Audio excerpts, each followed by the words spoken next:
Chers amis, aujourd'hui la paracha Yitro, qu'avons-nous à apprendre de cette paracha comme de toutes les autres parachiotes? Bien sûr, ce qu'il faut apprendre, c'est quelque chose qui va nous servir dans notre vie de tous les jours. L'essentiel, c'est d'essayer chaque jour d'apporter une connaissance supplémentaire qui nous permettra de nous perfectionner, bien sûr. Et pour tous ceux qui sont proches de Rabbeinu Akadosh, et qui essayent de comprendre une chose extrêmement difficile, comment est-ce que le tzaddik qui n'est plus de ce monde peut venir rentrer dans notre cœur et changer notre vie. Une chose absolument incroyable, très difficile à comprendre, et c'est pourquoi la raison pour laquelle beaucoup de gens, bien sûr, ne sont pas des adeptes de ce qu'on appelle la chassidoute. La chassidoute, c'est pas ce qu'on croit, mais disons qu'on va utiliser ce mot puisque c'est le mot que tout le monde utilise. Donc, ne sont pas des adeptes de la chassidoute. Ils disent, moi, j'ai mon rave, j'ai ci, j'ai là, j'ai besoin de personne, j'étudie. Qu'est-ce que j'ai besoin de me lier à Rabbi Nachman ou à d'autres grands chassidim? Pour essayer de comprendre, Rabbeinu nous explique justement que dans cette paracha, il est écrit Yitro, prêtre de Midian, beau-père de Moshe, entendit tout ce que Dieu avait fait pour Moshe et pour Israël, son peuple, car l'Éternel avait fait sortir Israël de l'Égypte. Donc, Vaishma Yitro Kohen Midian, Choten Moshe, et Kol Asher Asa Elokim le Moshe, ou le Israël Amo, qui Otsi Hashem et Israël Misraïm. Donc ici on voit que Yitro c'est le Choten Moshe, c'est le beau-père de Moshe. Donc il a bien sûr un statut particulier. C'est pour ça bien sûr que il y a une paracha à son nom, paracha entière, paracha Yitro.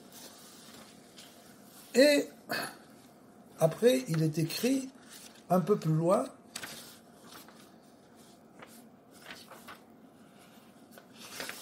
Il est écrit là-bas, Veyetse Moshe, l'ikrat chotno. Donc, Moshe est sorti au devant de son beau-père.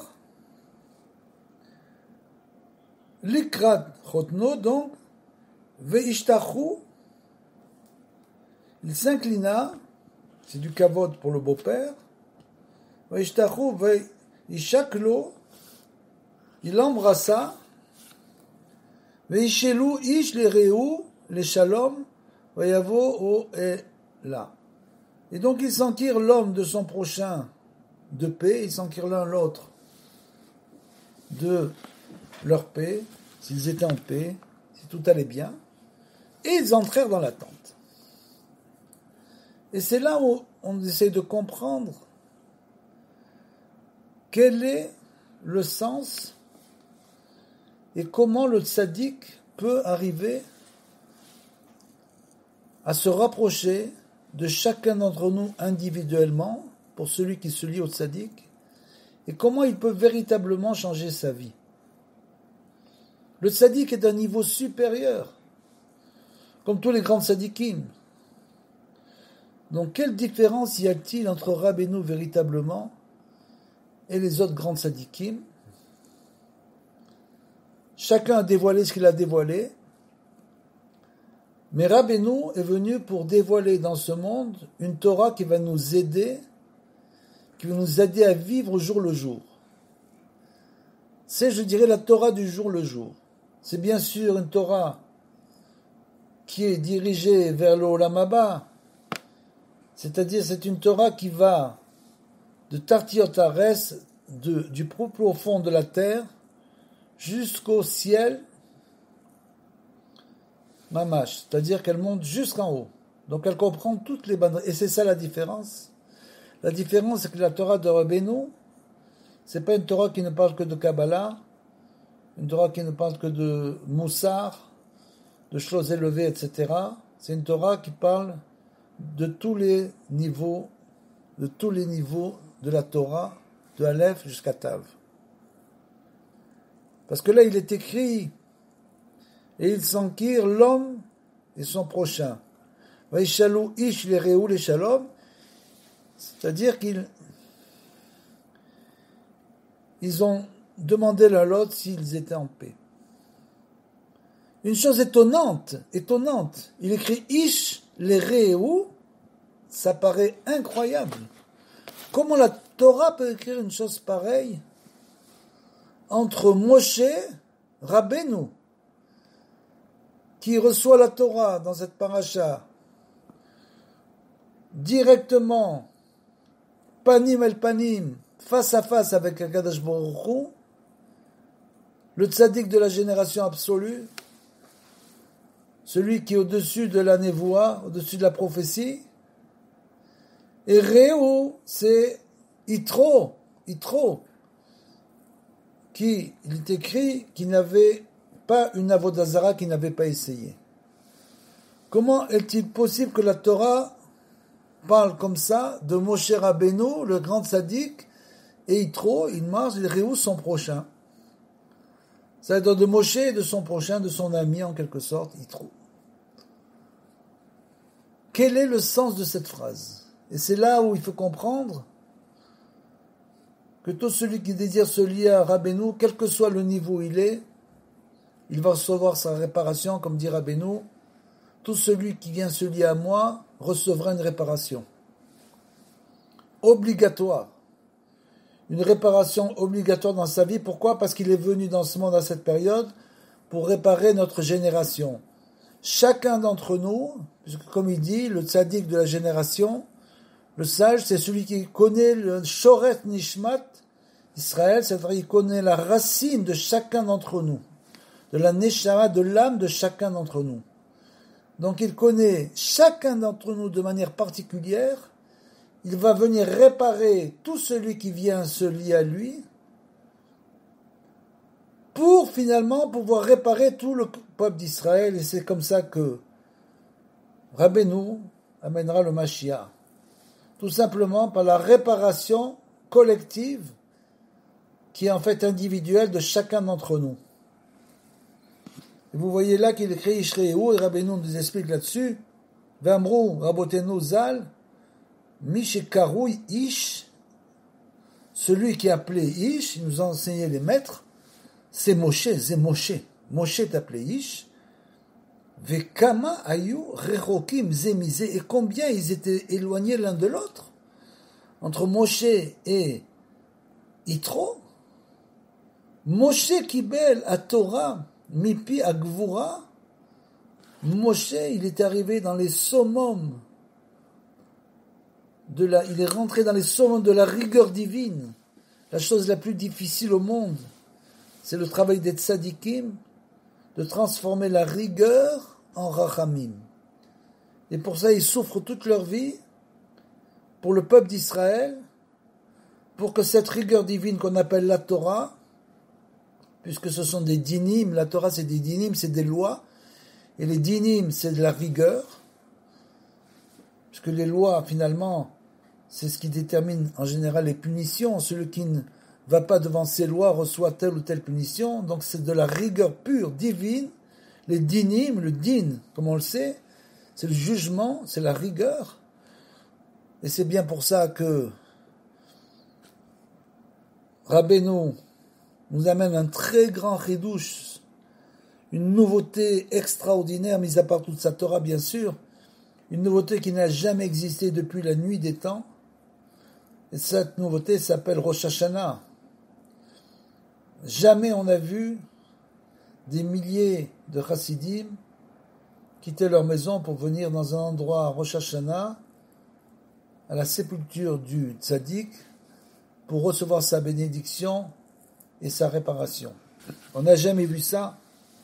C'est justement ce que dit Rabbeinu. Rosh Hashanah, c'est le jour de din, c'est le jour de dinim, c'est-à-dire quoi? C'est le jour où la Torah descend dans le monde. La Torah dont la racine, c'est bien sûr les din, c'est la rigueur. Et c'est pour ça que Rosh Hashanah est appelé Yom Adin. Et il va, par sa force terrible, par son élévation incroyable, puisqu'il se trouve à cet endroit très élevé d'où sort la rigueur divine le jour de Rosh Hashanah, et par sa force, il arrive à transformer cette rigueur en rachamim, en miséricorde. Et c'est ce qui se passe pour tous les gens qui viennent à Rosh Hashanah Ouman. Au lieu de recevoir 2 jours de dîne, ils reçoivent 2 jours de miséricorde. C'est pour ça que Rabbeinu dit, tout celui qui vient chez Rosh Hashanah peut se réjouir pour toute l'année. Parce que son année sera plus une année de dinim, mais une année de rachamim. Grâce à Rabbeinu. Et c'est le travail qu'il fait pour nous, parce qu'il savait jusqu'où tomberaient les générations, et qu'il fallait un très très grand médecin, un très grand sadique pour pouvoir nous soigner. Et c'est exactement ça, Moshe, Kibel Torah Mipi Agvura. Donc, la Gvura, c'est bien sûr la rigueur de la Torah, et Yitro, Nidgayer, même comme Rachok, lui, était venu pour se convertir d'un endroit très éloigné, Vetamé, tellement impur, Meod, qui l'Oéniar Avodazara, chez Abda, il n'a pas laissé une seule forme d'idolâtrie qui n'a pas servi. Et tu m'appelles, la Torah appelle, Ish les Réou, c'est-à-dire Moshe, le plus grand sadique, avec Yitro, le Réou, son prochain, son ami, en quelque sorte. Ou Beprat, Be'et, Sheba, les Moshe. Et en plus, d'autant plus au moment où il est venu vers Moshe,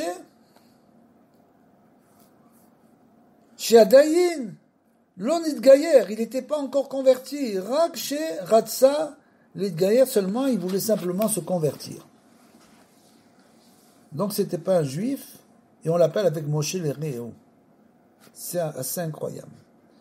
Ve'afa piken korim ish le Réou, et malgré tout, la Torah l'appelle l'homme et son ami et son prochain, Kikar darko shel hatzadik agavoa meod. Parce que ça, c'est le chemin, ce qu'il faut comprendre. Quand on se rapproche de Rabbeinu, c'est ça qu'il faut comprendre. Que ça, c'est le chemin du tzaddik qui est le plus élevé de tous. Moshe Rabbeinu. Et c'est quoi son chemin? Chez où Bekrinat Moshe, qui est comme Moshe, chez où Morid et Atzmo, qu'il va en quelque sorte se faire descendre lui-même, puisque son niveau est un niveau tellement élevé, il devrait rester dans les cieux, dans les 7e cieux. Pourtant, il vient descendre au niveau le plus bas, et c'est ça le plus grand sadique. C'est pas celui qui reste dans les 7e cieux, mais celui qui a la force de descendre au niveau le plus bas, ou Mekarev et Atzmo, Kolkar, les Mish Yeshlo Eze Ratson, et il va faire un effort incommensurable, mais il va le faire pour nous, pour se rapprocher de tout celui qui a même une petite volonté, Eze Ratson, l'Itkarev va la émettre de se rapprocher de la vérité. Donc dès l'instant où l'homme a la moindre volonté de se rapprocher de la vérité, et qu'il demande à Kadosh Baruch Hu de le rapprocher de la vérité, il se rapprochera bien sûr du tzaddik de la génération qui possède la vérité pour la génération et qui a le pouvoir de réparer chacun d'entre nous où qu'on se trouve. Rasson l'itkarev el haemet ou mekarev et atzmo elav, et donc le tzaddik vient véritablement se rapprocher de toute personne qui a l'intention, qui a la volonté de pouvoir l'avancer, de voir la vérité, chercher la vérité, même s'il est très très très loin de cette vérité. Kolkar kielu haya chavero, comme si c'était son ami. Une chose incroyable. Et c'est ça, Rabbeinu. Rabbeinu, c'est celui qui descend au fond des enfers pour chercher celui qui est tombé là-bas, mais qui a quand même la volonté de s'en sortir, et il va l'aider à s'en sortir. Et ça, il n'y a que Rabbeinu, uniquement Rabbeinu, seulement Rabbeinu, qui fait une chose pareille. Les grands sadikim des autres générations, bien sûr, c'était des très grands sadikim. Il y a eu de très très grands sadikim. Et leur Torah était une Torah extraordinaire. Il y a des livres entiers écrits sur des choses absolument extraordinaires. Seulement le problème, c'est que dans notre génération, quand on voit ce qui se passe avec l'assimilation, 10 millions de juifs qui s'assimilent. Qui va les chercher, qui va les ramener? Comment fait-on pour ramener quelqu'un qui s'assimile? Si cette personne a la volonté d'avancer, alors c'est uniquement Rabbeinu qui viendra le chercher et qui le ramènera. Pourquoi? Parce que il a eu le pouvoir de monter tellement haut qu'il peut aussi descendre tellement bas pour venir nous chercher, jusqu'au point Keilu aya chavero, jusqu'à ce qu'il devienne comme notre ami en quelque sorte. Pour tout celui qui a compris le niveau de Rabbeinu, il réalise que c'est une chose incroyable. Que Rabbeinu est comme notre ami, aya chavero mamash, comme son ami véritable, Keilu em ish vereu, comme s'ils étaient l'un et l'autre au même niveau en quelque sorte. Et ça, c'est assez incroyable. Et c'est pour ça. Et c'est pour ça qu'il est écrit par la suite, Moshe fit sortir le peuple au devant de Dieu. Pourquoi? Parce qu'il est écrit auparavant que le peuple, en entendant les tonnerres, en voyant les éclairs et la nuée épaisse sur la montagne, et un son du chauffard très puissant, comme c'est écrit juste avant, tout le peuple s'effraya dans le camp. Les gens ont eu peur. Et donc, il est écrit par la suite, Veyetse Moshe et Ha'am, likrat Elohim, min amachane, veitatzvu mitarti ta'ar. C'est-à-dire que Moshe fit sortir le peuple du camp, à la rencontre de Dieu, ils se tinrent au pied de la montagne, ils s'écartèrent. Donc, le peuple avait peur de recevoir la Torah, quand ils ont vu ce qui s'est passé, et malgré tout, Moshe, il s'est occupé d'eux, malgré qu'il a vu et qu'il connaissait très bien toutes leurs faiblesses. Donc on pourrait penser que justement dans les cas où les gens sont tellement loin qu'il n'est pas inutile de les rapprocher, même s'ils ont une petite volonté de se rapprocher, on pourrait penser que ça ne sert à rien. Et justement, le tzaddik, lui, il ne pense pas comme ça. Le tzaddik, comme on l'a expliqué, il va descendre au fond des enfers pour aller chercher ceux qui y sont tombés.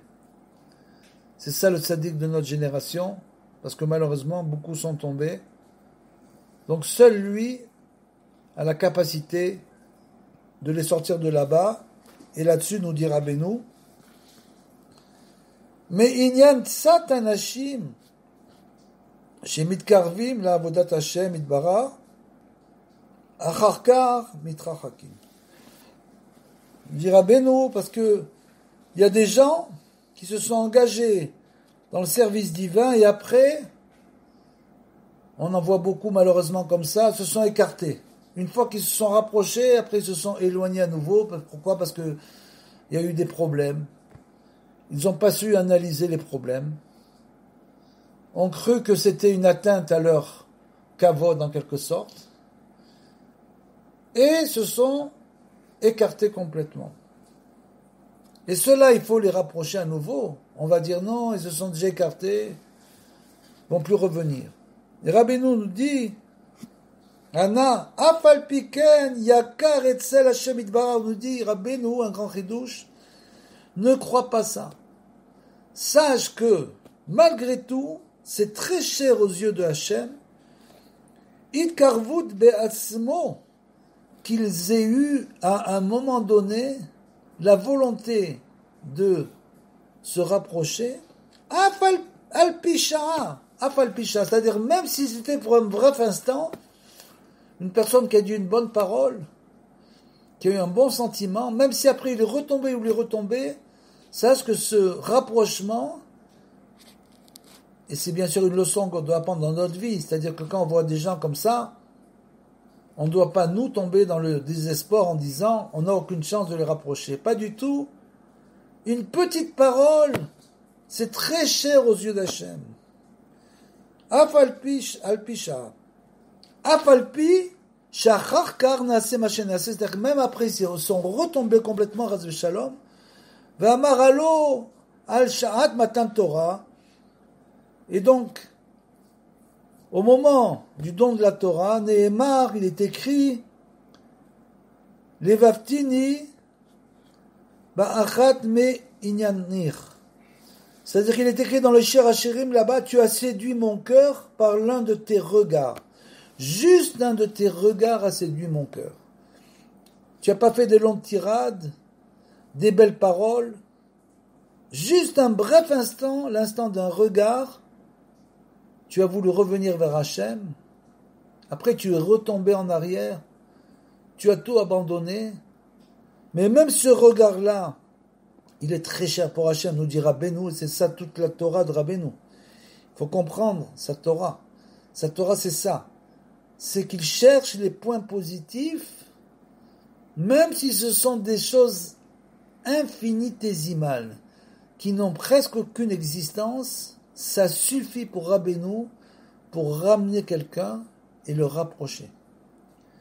Ve'aiti be-midrash, et comme il est écrit dans le Midrash Hashirim, Ma'u be'achat me inyanir, c'est-à-dire que ça veut dire quoi?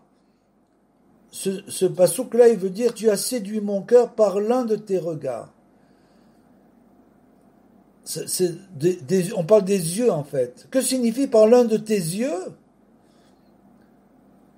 Et il dit, et là, chez Ba'in Hasheni, Var Ayu Mistaklim Alaegen. Écoutez cette histoire.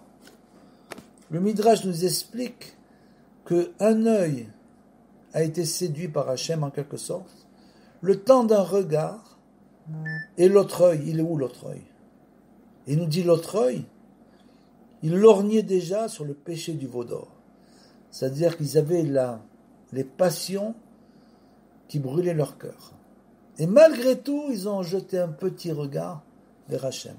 Nimsa, c'est Beshat Matan Torah, Gvar Haya Da'atam, Lifranche Vazé Shalom. C'est-à-dire que même au moment du don de la Torah, le peuple d'Israël avait déjà dans l'esprit le fait de se retirer des voies de Hachem, bien sûr. Afal piken aya yakar bene Hachem. Et voyez ce que nous ramène Rabbeinu, une chose extraordinaire.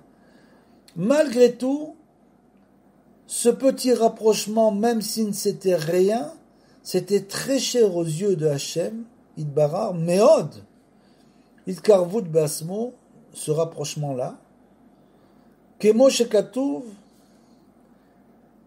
Levaftini be'achat mi inair. C'est-à-dire que ce qu'on a dit, tu as séduit mon cœur par l'un de tes regards, par l'un de tes yeux, même si c'est l'un de tes yeux, même si ça a duré une seconde, malgré tout, Hachem dit, tu as saisi mon cœur, tu as séduit mon cœur, qui be'asmo yakar me'od, bene Hachem idbara, parce que ça, cette chose-là est considérée comme très précieuse aux yeux du Tout-Puissant, et c'est ça la leçon de Rabbeinu, pour nous expliquer que finalement, il y a des ascensions et des chutes, et c'est ça la Teshuvah de Rabbeinu, et qu'il ne faut jamais désespérer et se croire perdu. Il faut chercher en nous toujours uniquement les points positifs pour nous sortir de la situation dans laquelle on est, et toujours ne jamais désespérer dans la miséricorde d'Hachem, parce que même pour un simple regard d'un seul œil, il nous dit que cette chose est pour lui extrêmement précieuse.